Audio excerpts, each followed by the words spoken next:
ગુજરાતમાં વિકાસના કામોમાં ભ્રષ્ટાચારની ઉધઈ લાગી હોય તેવા કિસ્સાઓ છાસવારે સામે આવી રહ્યા છે અને હવે વડોદરાના ડભોઈમાં પણ કંઈક આવું જ સામે આવ્યું છે। ડભોઈ નગરપાલિકા દ્વારા જે સરદાર બાગનું નવીનીકરણ કરી પ્રજા માટે ખુલ્લો મુકાયો હતો તેને હજુ અઠવાડિયું પણ પૂરું થયું નથી, ત્યાં તો સાધનો તૂટવા લાગ્યા છે।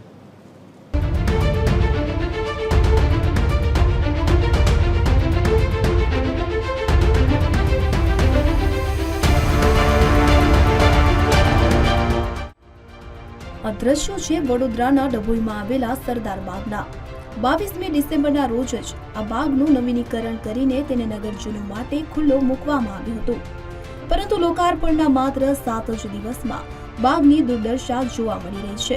એ બાળકો માટે મુકાયેલા 5 જેટલા સાધનો ગણતરીના દિવસોમાં જ તૂટી ગયા છે, જેને લઈને વિરોધ પક્ષે નબળી કામગીરી અને ભ્રષ્ટાચારના ગંભીર આક્ષેપો કર્યા છે।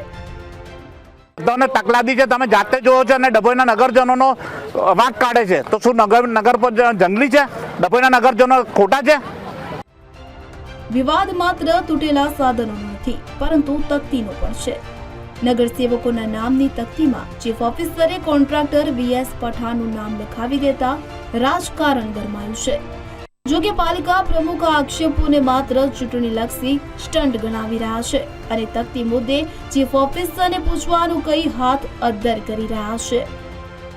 માંગુ છું કે 22/5/2025 થી જે ગાર્ડન ખુલ્લો મૂકવામાં આવ્યો છે એનું 5 વર્ષ માટેનું મેન્ટેનન્સ કોન્ટ્રાક્ટરે જે બનાવ્યું છે એને કરવાનું છે। એ વોચમેન હોય કે ગાર્ડનની સાફ સફાઈ કરવાનો એ તમામ જવાબદારી કોન્ટ્રાક્ટરની છે, નગરપાલિકાની નથી। અમે કોન્ટ્રાક્ટરને કહીશું કે આ સાધન તૂટ્યા છે એનું તાત્કાલિક મરામત કરે, કાં તો નવા નાખીને નવા ફિટિંગ કરાવે અને જે લોકોએ નુકસાન કર્યું છે એમની પર તાત્કાલિક પકડા પાડે એના માટે ફૂટેજ ભેગી કરીએ છીએ। જનાક્રોશ યાત્રા દરમિયાન ગુજરાત કોંગ્રેસ પ્રમુખ અમિત ચાવડા અને વિપક્ષ નેતા તુષાર ચૌધરીએ પણ બાગની મુલાકાત લીધી હતી। અમિત ચાવડાએ ગંભીર આક્ષેપ કરતા જણાવ્યું હતું કે આ 2.30 કરોડનું કામ નથી, પણ માત્ર 30 લાખનું કામ દેખાય છે। બાકીના 2 કરોડ ભાજપના સત્તાધીશો અને ચીફ ઓફિસર આવી ગયા છે। નગરપાલિકા વિસ્તારમાં નગરપાલિકાના ચીફ ઓફિસર અને શાસકો દ્વારા વ્યાપક પ્રમાણમાં ભ્રષ્ટાચાર કરવામાં આવે છે। અહીંના રસ્તાના કામો હોય, ગટરના કામો હોય, વિકાસના કામો હોય કે કોઈ પણ પ્રોજેક્ટ આવે એમાંથી મોટા પ્રમાણમાં કમિશન લઈને કમલમમાં પહોંચાડવામાં આવે છે અને ઉઘાડી લૂંટ કરવામાં આવે છે। અમે વિધાનસભામાં બી આ પ્રશ્ન ઉઠાવીશું। અમે જે RTIથી માહિતી માગી છે, RTIની માહિતી અમારી પાસે આવી જશે એટલે પછી અમે એ પ્રશ્ન વિધાનસભામાં પૂછીશું અને ચર્ચામાં પણ આનો અમે મુદ્દો ઉઠાવીશું। આ સમગ્ર મામલે જ્યારે TV13ની ટીમે ચીફ ઓફિસર જય કિશન તડવીનો સંપર્ક કરવાનો પ્રયાસ કર્યો ત્યારે તેઓ કેમેરા સમક્ષ આવવાની મનાઈ ફરમાવી મૌન સેવી લીધું હતું। બીજી તરફ જાગૃત નાગરિકો પણ કરદાતાના પૈસાના વેડફાટથી નારાજ છે।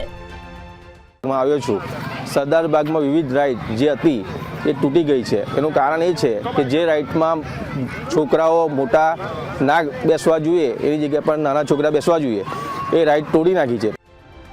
વિરોધ પક્ષે તો ઉચ્ચ કક્ષાની તપાસની માંગ કરી છે, પણ હવે જોવાનું એ રહ્યું કે 7 દિવસમાં તૂટી ગયેલા બાગના ભ્રષ્ટાચાર મામલે સરકાર કોઈ પગલાં લે છે કે કેમ।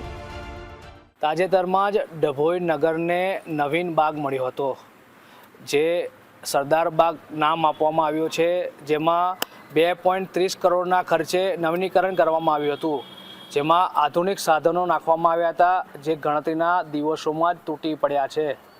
ત્યારે આ બાબતે વિરોધ પક્ષે વિરોધ નોંધાવ્યો હતો, જે બાબતે ચીફ ઓફિસરને પૂછતા TV13ની ટીમ ચીફ ઓફિસરને પૂછતા ચીફ ઓફિસરે કેમેરા સમક્ષ આવવાની મનાઈ કરી છે।